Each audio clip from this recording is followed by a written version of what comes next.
Olá, este é mais um vídeo da playlist Administrando Linux. Nesse vídeo vamos realmente começar a trabalhar com Linux. Vamos acessar um terminal, trabalhar na linha de comando, conhecer o shell, comandos, variáveis de ambiente. Se você é novo por aqui, seja muito bem-vindo ao meu canal. Meu nome é Marcos, trabalho com tecnologia e este vídeo faz parte da playlist Administrando Linux. Não esqueça de deixar o seu like e clicar no sininho para receber as notificações. Bora trabalhar?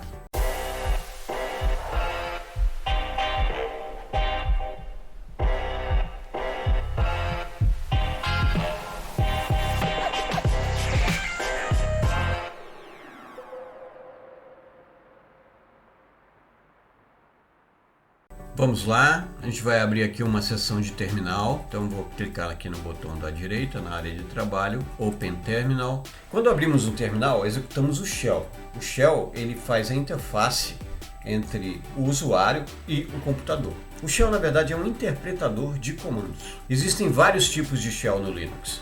Existe o CSH, que foi desenvolvido por William Nelson Joy, conhecido como Bill Joy. Ele foi cofundador da Sun Microsystems, da Universidade de Berkeley, e o CSH tem esse nome porque ele tem a sintaxe parecida com a linguagem C. Existe também o KSH, que é chamado por Korn Shell. Ele foi desenvolvido por David Korn, dos laboratórios Bell. Existe também o Bourne Shell, o SH, que foi desenvolvido por Steve Bourne. E tem também o Bash, o Bourne Again Shell, que é uma evolução do SH. Ele foi desenvolvido pela Free Software Foundation, que é a fundação sem fins lucrativos, que foi fundada por Richard Stallman para suportar o movimento de software livre. O shell padrão do Linux é o Bash. O shell é um interpretador de comando. Por exemplo, se eu quiser imprimir uma palavra aqui no meu terminal, eu uso o comando echo Olá Mundo,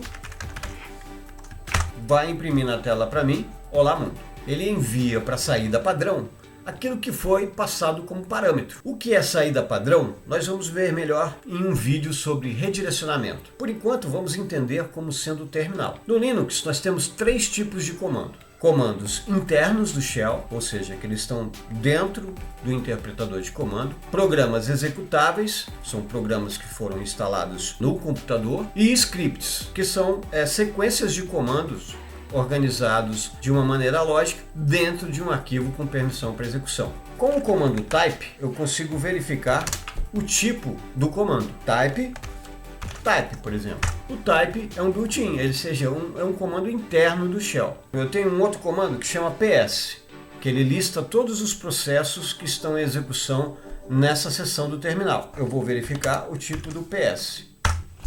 O ps ele é um executável, ele está lá no /usr, /bin, /ps. A partir do momento que eu executei uma vez o comando, o Linux ele traz esse comando para a cache. Então, se eu executar o comando ps uma vez, ele lista para mim os processos que estão em execução no terminal. E agora, se eu executar type ps, ele vai dizer que o ps é um programa executável que está em cache. O PS em cache ele tem uma performance melhor. Um próximo processo, um próximo programa que for executar o PS, ele já está em memória, ele não precisa ser carregado novamente. Se eu fechar a sessão, abrir a sessão de novo e dar um type PS, ele vai dizer que é um executável que não está em memória. Existe um outro comando chamado ls.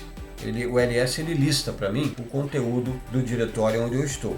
Eu dou um ls, não mostrou nada, quer dizer que não tem nenhum arquivo aí nesse diretório onde eu estou. Eu vou mudar de diretório, para mudar de diretório eu uso o comando cd.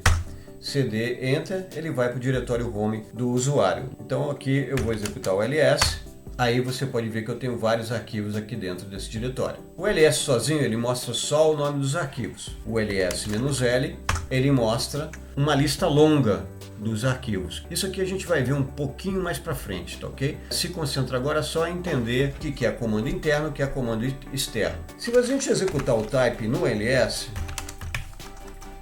a gente vai perceber que o ls ele é um alias, ele é um apelido. Quando eu executo um ls, ele vai e traduz ls por isso aqui. Por isso que vem as cores de acordo com o tipo do arquivo. Então aqui eu tenho vários arquivos no tom azul, que são diretórios, e um arquivo no tom verde, que é um arquivo executável. É um arquivo de teste que eu criei só para mostrar para vocês aqui esse efeito das cores. Se eu mudar a permissão do arquivo teste, por exemplo, vou mudar ele para 600 teste. Eu vou executar um ls e aí ele já trouxe em outra cor. Então, dependendo do tipo do arquivo, é o tipo da cor que ele vai mostrar. Se eu quiser ver todos os alias que eu tenho configurado aqui na minha seção, eu digito alias e enter, ele traz todos os alias para mim. E alias é um comando do tipo interno do shell. O que a gente precisa entender aqui, pessoal, é que built-in é um comando interno do shell, file é um arquivo no disco, hash é um arquivo que está em cache e alias é um apelido. Podem aparecer também keyword e function. Keyword é uma palavra reservada do shell e function é uma função. Quando eu digito um comando, o bash procura esse comando internamente para ver se é um built-in, um alias, um keyword, uma função, e depois ele procura nos diretórios incluídos na variável path. A path é uma variável onde você informa o caminho onde ele vai procurar os comandos. Eu vou digitar aqui echo $path para conseguir visualizar o conteúdo da variável path. Então esse é todo o caminho que o shell vai percorrer para ver se ele encontra o comando que foi digitado. Se não for um comando built-in e um apelido, então ele vai procurar nessa lista de diretórios. Você pode ver que aqui não se encontra o diretório corrente. Então, se você tiver um programa no diretório onde você está logado, o sistema não vai procurar nesse diretório, porque ele não está incluído na variável path. Eu gostaria de ter isso aí incluído na path. Como é que eu faço? Então, eu tenho que alterar essa variável. A variável, como eu declaro a variável, path igual $path, ponto. Então, dessa forma, eu estou alterando o conteúdo da variável path. Pode ver aqui que ele já incluiu lá no final o ponto. Agora vamos passear um pouquinho pelos diretórios do Linux. Com o comando pwd, eu verifico o diretório onde eu estou posicionado no momento. pwd, ele traz aqui, eu estou no diretório home Marcos. É o diretório home do meu usuário. Quando a gente se loga no Linux, a gente cai diretamente nesse diretório, mas eu posso mudar. Para eu mudar de diretório, eu uso o comando cd. Change Directory, para qual é o diretório que eu quero ir. Por exemplo, eu quero ir para o /home e aí eu estou no diretório /home.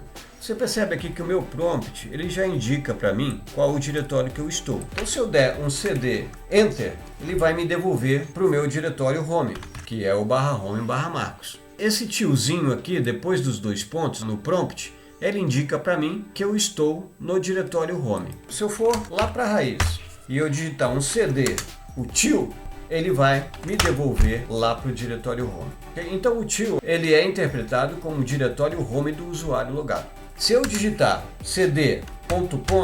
eu mudo um diretório anterior do que eu estava. Aí se eu der cd de novo, eu volto lá para o meu diretório. Se eu digitar cd ... eu volto 2 diretórios, então eu estou lá na raiz do sistema.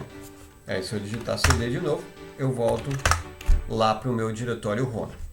Se eu for para o diretório usr, por exemplo, e eu digitar cd traço, ele volta para o diretório que eu estava posicionado antes de vir para esse diretório.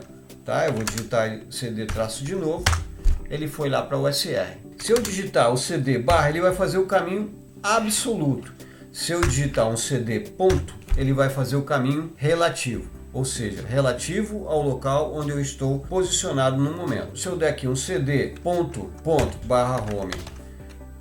/marcos, eu vou voltar para a raiz e vou no home Marcos. Eu vou voltar para o meu diretório. A estrutura toda do diretório do Linux a gente vai ver um pouquinho mais para frente. Eu posso usar o cd, o tio e o nome do usuário.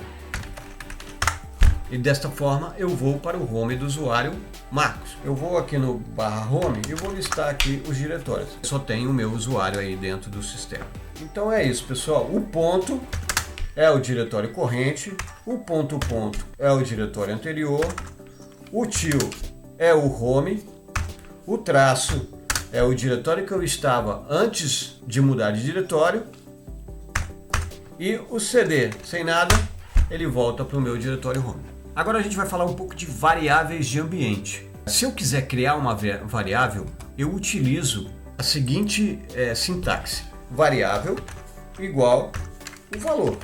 Esse igual é uma atribuição, então significa que a variável vai receber o que está à direita ali do igual, que é o valor. Então, se eu quiser visualizar o valor da variável var, eu dou um eco $var, aí eu tenho o valor da variável var. Dessa forma, eu defino uma variável de ambiente local. Ela não é visível para sessões subsequentes. Por exemplo, se eu abrir aqui um novo shell ou se eu executar um novo processo. Tá? Vamos ver isso, como é que funciona. Se eu digitar aqui bash, eu vou abrir um novo shell. Então aqui, se eu der um eco $var, não vai ter nada. Por quê? Porque essa var foi definida no shell anterior. Para eu sair desse shell, eu dou um exit e agora eu dou um eco $var. Você vai perceber que o valor está aí. Para que esse valor seja visível para shells posteriores, eu tenho que exportar essa variável. Eu dou um export e o nome da variável.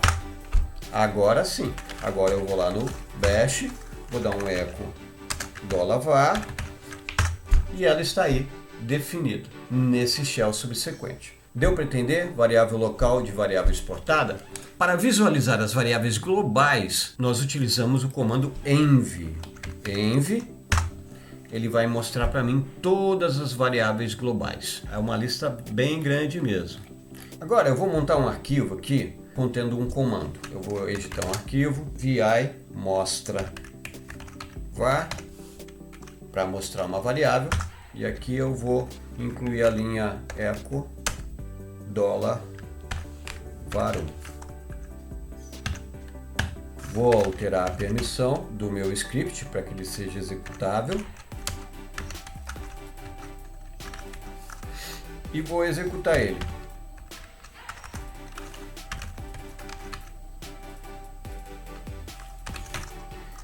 Aqui eu coloquei o ponto barra porque esse script está aqui no meu diretório home. O padrão é ele não estar configurado o diretório corrente na path. Então eu coloco aqui ponto barra, que é o diretório onde estou, e o nome do arquivo que eu vou executar.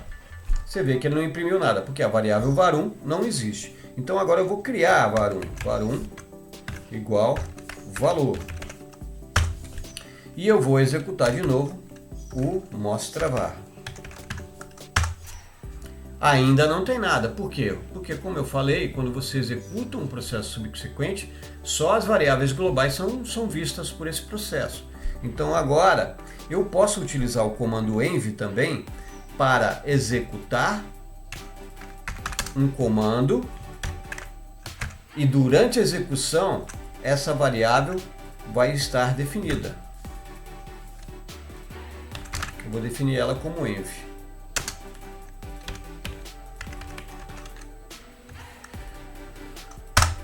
E aí sim, ele alterou só durante a execução o valor dessa variável. Se eu der um eco aqui para ver o valor dela de novo, você vai perceber que ela está com um valor anterior. Então aqui com o env a gente mostra todas as variáveis globais, ou eu posso usar ele para setar uma variável durante a execução do processo somente. Se eu quiser remover uma variável, eu utilizo o comando unset var1, por exemplo. E agora eu vou dar um eco var1. Desculpa, eco $var1, né? É o que está dentro do var1. É var1. O var1 já não tem mais valor. Eu vou dar um unset também nesse var. E aí eu vou executar o var também. Ele zerou o valor da variável var. Se eu quiser visualizar todas as variáveis, as locais e as globais, eu utilizo o comando set. O set vai mostrar para mim as variáveis locais, globais e as funções definidas também. E esse vídeo vai encerrando por aqui. Espero que vocês tenham gostado. Não esquece de deixar o seu like e apertar o sininho para receber as notificações. Até o próximo vídeo.